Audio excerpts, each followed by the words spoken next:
Hello and welcome to our weekly talk show, The Interview, and our special segment, Life and Times with HD.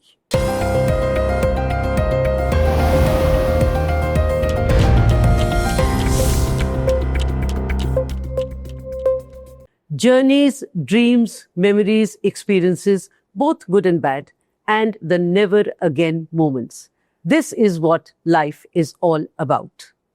Life and Times charts the course with well-known people, takes them down memory lane, and helps them relive moments they themselves may have forgotten. Today, we have with us Amitabh Kant, till recently the G20 Sherpa, a former bureaucrat who is often referred as Prime Minister Narendra Modi's blue-eyed boy. Amitabh Kant's roller coaster journey in this edition of Life and Times in HD's weekly talk show, The Interview.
Welcome to the show, Mr. Amitabh Kant, and thank you for being here with us. My pleasure. Let me take you back to your college days when you did the roving microphone to Arun Jaitley, to later Narendra Modi as Chief Minister in Gujarat. Take me through those days and we'll come to Mr. Modi as Prime Minister later.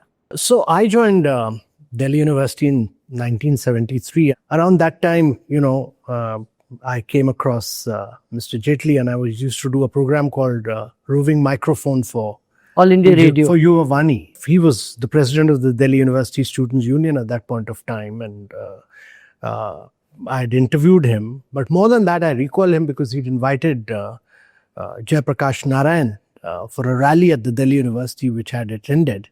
And it was a very powerful period of time in India's history.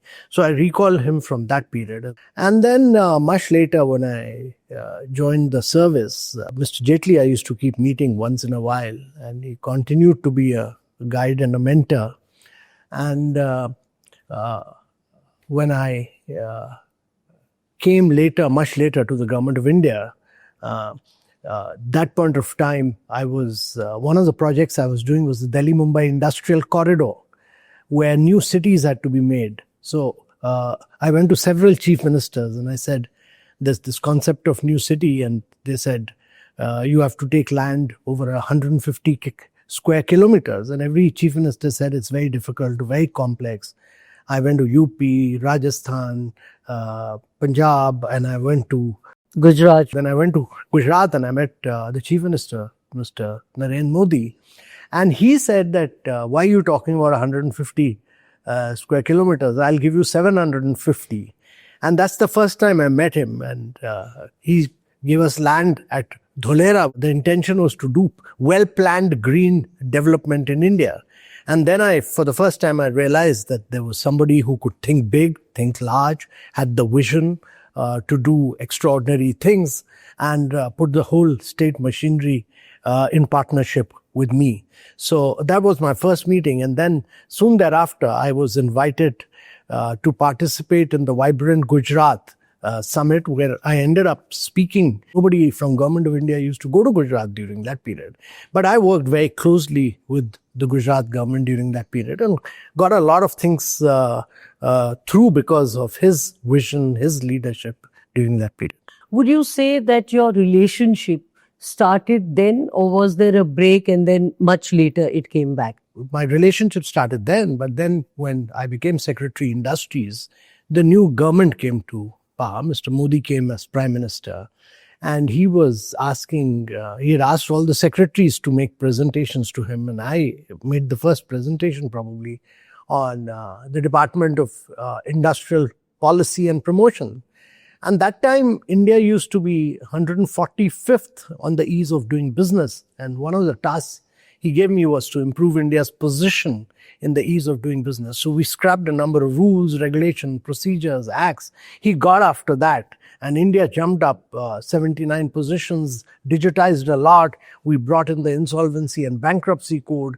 A lot of work on ease of doing business was done. And then subsequently, I worked on Startup India with him. And, at that point of time, there were just 156 startups in India. Today, there are over about 150,000 startups in India. You popularized the God's own country while you were in Kerala tourism.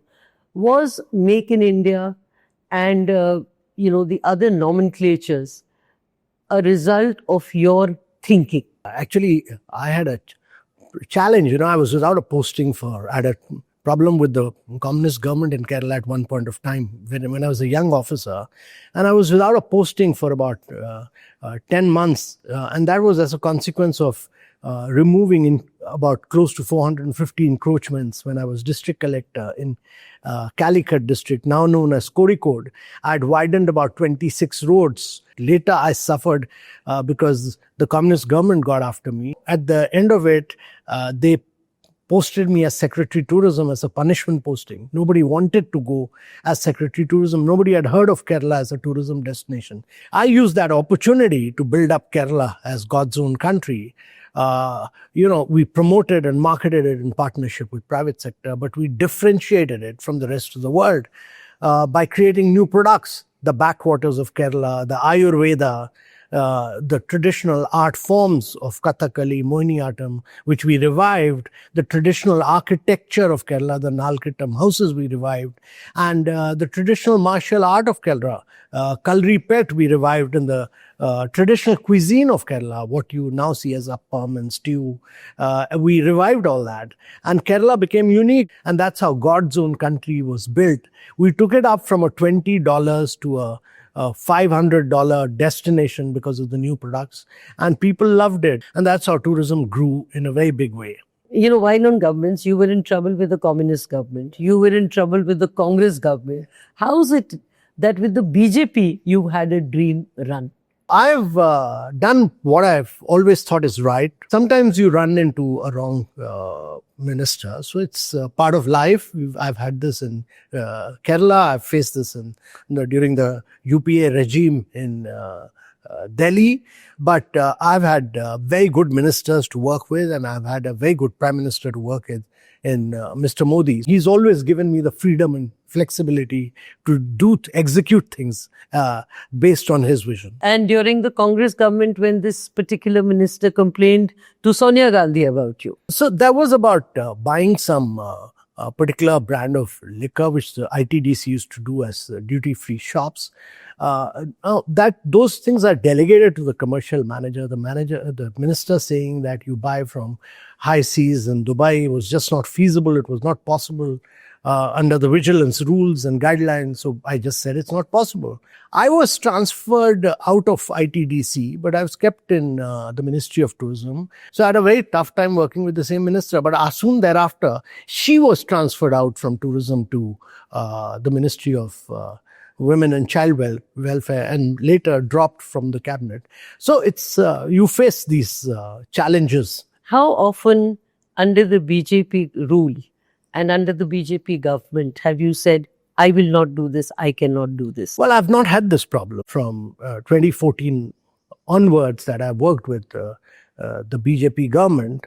the Prime Minister has been very clear about the vision, what he wants to drive. So each one of these programs, I've had the pleasure of working with Nirmala Sitharaman. I was just going to come to that. She was a person of great integrity and very quick disposal of files. And I think the Prime Minister's vision on Make in India, Startup India, all these programs, and in terms of dismantling rules and regulations was very clear. So I've not had any such challenge during my tenure as secretary or later as CEO of Niti Aayog for almost 7 years.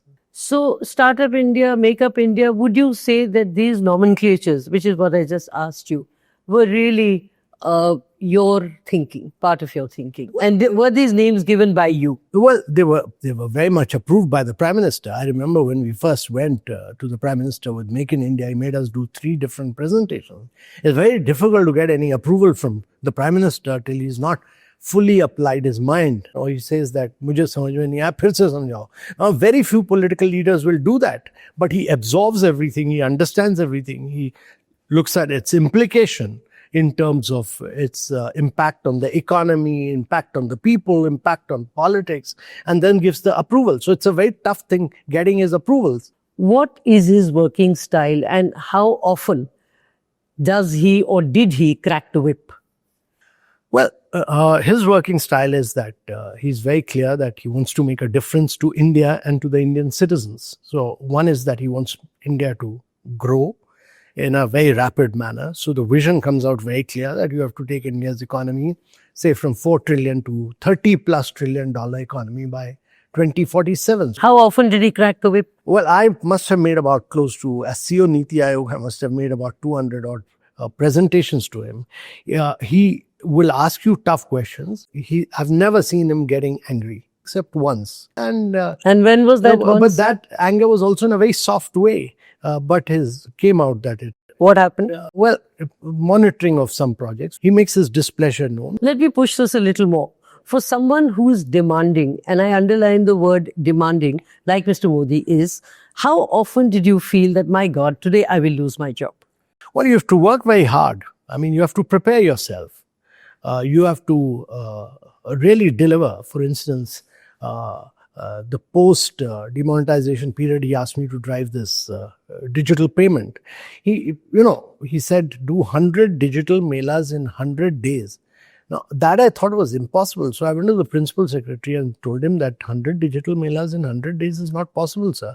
You give me more time, 1 digital mela a week or something like that. And then the principal secretary said, you, me and cabinet secretary will go to the PM and convince him. I made a presentation to the PM and requested him. In that presentation, I said once, twice, thrice. The 4th time, that was the only time he told me that I've already told you that I want 100 digital melas in 100 days. So that's the only time I've been badly ticked off. And we did 100 digital melas in 100 days. And after that, you learned never to go back and say, sir, it can't be done. No. So one of the great lessons that I learned was that if we hadn't done 100 digital melas in 100 days, the digital payment mechanism would not have taken off. And we brought so much of energy and dynamism in those 100 days.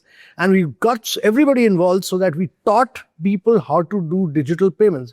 Yes, but was that the time when you said to yourself, never again will I go back to the Prime Minister to say, this can't be done? You should always be able to tell him what is right or wrong, but then final call is his. How often were you able to tell him that it's wrong? I have quite often expressed my views, and I think every civil servant, he welcomes that. Actually, he says that aap log bola kijiye, so civil servants speak their mind. While talking of Prime Ministers, let me take you back to Mr. Atal Bihari Vajpayee's days, who was told, ye ladka bade kaam ka hai, isko Delhi le aao.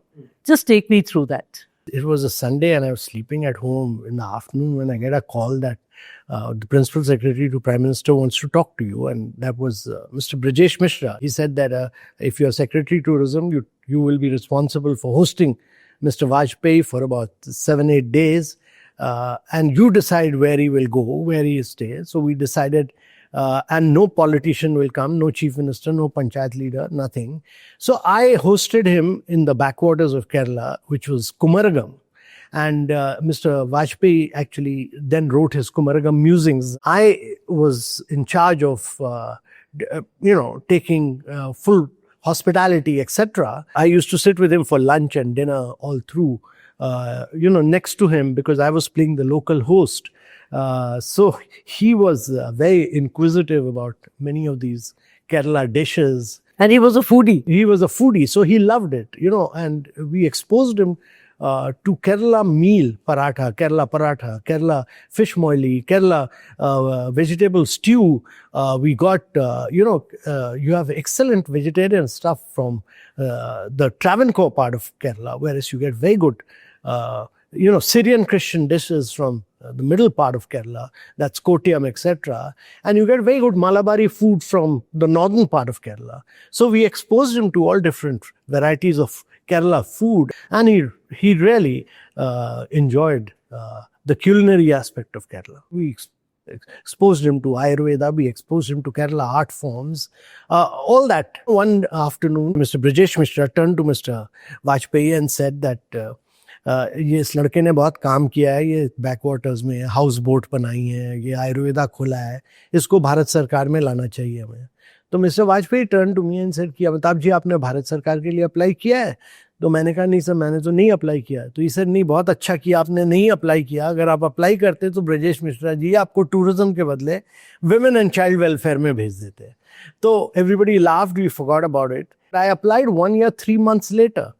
And I was to go to finance ministry. The civil services board had selected me for finance ministry. But when the file went to the prime minister's office, Mr. Brajesh Mishra again called me and said, you know where you're going? I said, sir, I'm supposed to go to finance. So he said, no, you're not going there. You recall the conversation.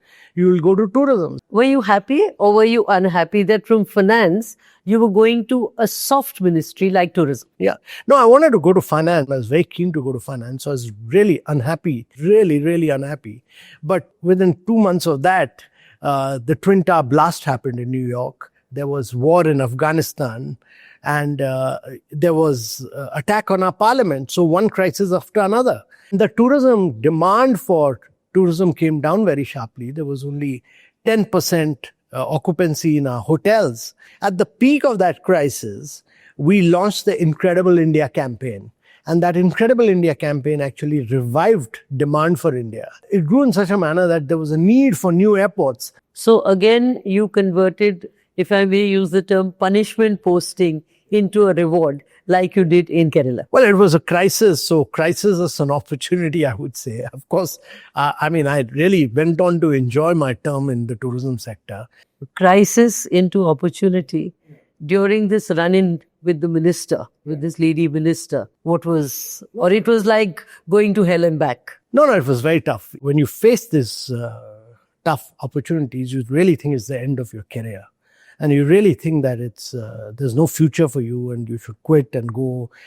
First time it happened to me, it hit me like a thunder lightning. And I really felt like quitting my job. Every 10 months it took me, but 10 months I suffered. Then it totally changed around.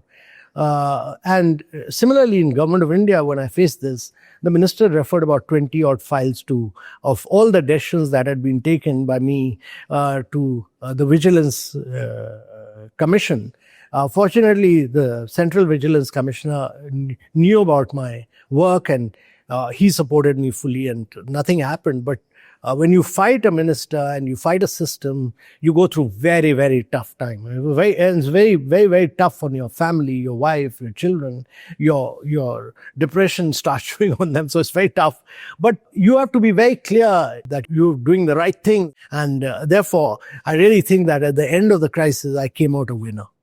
You know, you've been restless for quite some time in government and you've been wanting to call it a day. And Mr. Modi did not let you go. What happened this time and why and what changed? Was it the equation or your relevance? Once I'd done about 5 years in Niti Aayog, I'd requested the PM to relieve me. And then the 6th year, I got an extension. Then again, 7th year, I got the extension. I was going on for 7 years. Then I went to him and I said, sir, I said, ki sahab, bilkul thak gaya hu, kind of. He heard me out. So I was out of Niti Aayog and then I had gone to call on him to personally thank him. And for letting you go? For letting me go. And I spent about close to 40 minutes discussing with him. And then he said, kal kya kar rahe ho? So I said, sir, main to Delhi में हूँ तो इस जाकर तुम ये G20 Sherpa की नौकरी join करो कल. So that's how I became Sherpa, and I had to hit the ground running. It was a very tough year. Then G20 finished, and then I requested him once or twice. He said, "नहीं, बाद में बात करेंगे, बाद में." This time, I told him I had got some good offers, so I went and requested him, and I requested the principal secretary to PM, who also played a very critical role, Mr. P.K. Mishra. So eventually, Mr. P.K. Mishra also convinced him that I've done 10 years, close to about 10 years after retirement, and you have to do new things in life. I believe that you have to constantly innovate and constantly So what did he say when you went this time? So this time he said, if अगर आपने अपना mind make up कर लिया तो मैं रास्ते में नहीं रुकूंगा. While you're saying you are retiring, you do have some interesting projects lined up, some assignments. Well, I'll do several things. First of all, I want to work with some very good deep tech startups. So I'll identify some startups and I'll work with them. I'll work as the chancellor of the NIIT University. And of course, I'm working as the senior advisor to Fairfax, which runs the Bangalore airport and has over about 20 companies in India and wants to invest in India in a big way. Would you say a lot of this, and I'm not even for a minute trying to doubt your credentials, but would you say a lot of this has come or has been facilitated because of your closeness to the powers that be?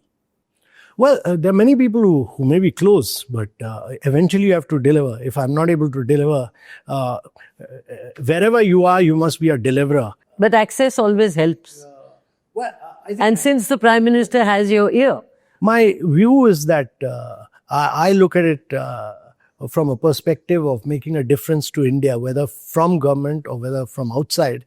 I will continue to make a difference to India. So that's what I'll do. While in service, how many enemies did you make, particularly during Mr. Narendra Modi's tenure, given that you were seen as his blue-eyed boy, so to speak? No, I wasn't his blue-eyed boy at all.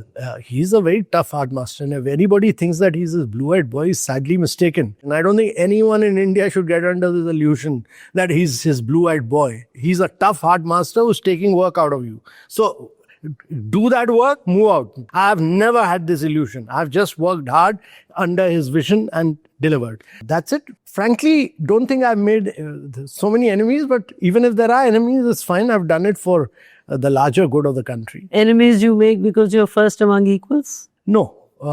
Enemies you make because you want to deliver results. For instance, when we were doing ease of doing business, we were saying you remove all paperwork, you remove long forms, you remove all rules and regulations, etc., which many secretaries were not willing to. We were ruthless and we were brutal. So if you make enemies, it's fine. As a bureaucrat, how would you rate the Congress and the BJP on a scale of 10?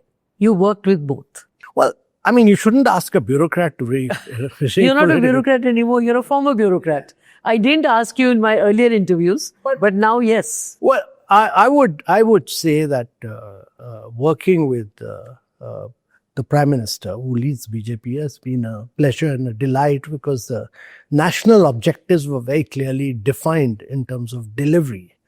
And actually what a bureaucrat wants is great political leadership and good vision. He gave me the vision and I had to execute that. I worked during the UPA government. There, I think there was haziness because my then minister used to talk about Sonia Gandhi all the time and not about the Prime Minister. She complained about me. She went to Sonia Gandhi to complain. There was lack of clarity of vision to my mind. On a scale of 10, Congress versus BJP? No, so I worked with very good Congress chief ministers also. I worked with Mr. Karnakaran, who's very good. I worked with Mr. Oomen Chandy, who's a very brilliant chief minister. I've had a tough time with Mr. E.K. Nayanar, but Mr. Pinarayi Vijayan was a very good chief minister, has been a good chief minister. So I've had worked with good chief ministers in the state. Sometimes you run into tough positions. Yes, but functionality between the Congress as governments, Congress and BJP? So BJP is way ahead. There's just no denying that. Why would you say that? Because of its clarity of purpose, clarity of objectives, very outcome oriented. And Congress? They weren't clear that you have to drive it this way. The ministers had their own objectives, their own intentions. There was lack of a concerted objective. Would you still say this, and I'm treading political ground, but asking you, and since you're now a former bureaucrat, it's easier to ask you, even while the BJP is branded as communal and the Congress as secular, would you still hold this view of what you're saying about functionality? So, BJP has also revived a great sense of nationalism, which to my mind is important. There's a great sense of pride. We should not end up aping the West. We should do our own technology development. And I think India should never lose its great sense of pride as a nation. And that is what the BJP has helped drive. Congress is secularism? I'm a secular. And I'm a secular to the extent of saying that we should not go into the policy of appeasement. The great thing about the Prime Minister and the BJP is that every single scheme that I've implemented, and let me tell you, every single scheme, they've said, do 100% saturation. Cover everyone. Don't look at Muslims, don't look at Christians, don't look at Hindus, cover the whole village. So you end up covering the whole village, 100% saturation to the core. But their politics on the ground is very different and contrary to what you're saying. Yeah, but I'm not a politician, but as a bureaucrat, as a civil servant, I mean, if you look at scheme of housing, 40 million houses getting implemented, 253 million piped water supply, 130 million toilets, transforming the lives of women. Where have they said that don't give it to a Muslim, don't give it to a Christian? Never. Never have I been told that don't give it to a Muslim. And that, to my mind, is what should be done by every irrespective of their politics. Yeah, irrespective. On ground, it's 100% covered. Coming back to Kerala, what about bringing MF Hussain during his Madhuri Dixit obsession days? One had to move mountains to get him out of Bombay back then. But one phone call of yours, Ali flew down to Kerala. So, I was a young district collector of Calicut, and the Babri Masjid incident had happened, and the situation was very, very tough in many districts. The military had been called in, so in Calicut.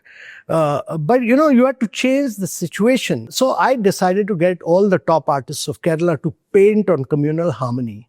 And all the top artists of Kerala agreed to come. And I got this 100-meter stretch of canvas in the heart of Calicut. This was to be on Sunday morning, and Friday I phoned up MF Hussain. I didn't know him. I just called him up and I said, I'm district collector. I'm going to ये करने जा रहे हैं. आप आ जाइए. मैं सब इंतजाम करता हूँ उसका. तो he said, ये तो बहुत अच्छा आइडिया है. बहुत बढ़िया आप काम कर रहे हैं. मैं जरूर आऊँगा. और मैं बिल्कुल आऊँगा. So everybody said he agrees, but he never arrives. So then I made the Kerala House officer in Bombay go and give him the tickets and bring him. And he came on Sunday morning. He came on a Sunday morning, and in the evening time, he really electrified the whole atmosphere. So he painted this 10 by 10 on this 100-meter canvas. He stayed in my house and he became a friend. I was just coming to that, to your relationship with him and your bonding, and is actually gifting you priceless art. No, well, since he used to stay at my house, and every time he'd call my wife ki kuch canvas laiye, so my wife didn't even have a canvas. She brought the chart paper, and on that he'd scribble something or draw something. Or when he'd be having tea or coffee with me in Malabar Hotel, the paper on which the cup is held, on that he'd paint something or scribble something. So some sketches and all that I have. A remarkable man in his own way. Your interest in art and culture helped you bond with Zakir Hussain, Allah Rakha, Paresh Mehti, whose work I can see. And so take me through that. On the beach on which Vasco da Gama had landed, I'd done a Malabar Mahotsavam. And that was the northern part of Kerala. And I'd got Zakir Hussain, Allah Rakha, Sultan Khan, and Fazal Qureshi's brother. All of them came and they performed on the beach for 2.5 hours. Zakir Hussain played like I mean, I've never heard that kind of music. 3 lakh people. And Hussain painted that, and which is still in Calicut. He just threw some paints and he scribbled something very nice. And it was electrifying. And then I got Amjad, I got Shiv Kumar Sharma, I got Hari Prasad Prasad. Chaurasia. All the top North Indian artists, I got them to perform in Kerala at different parts of time.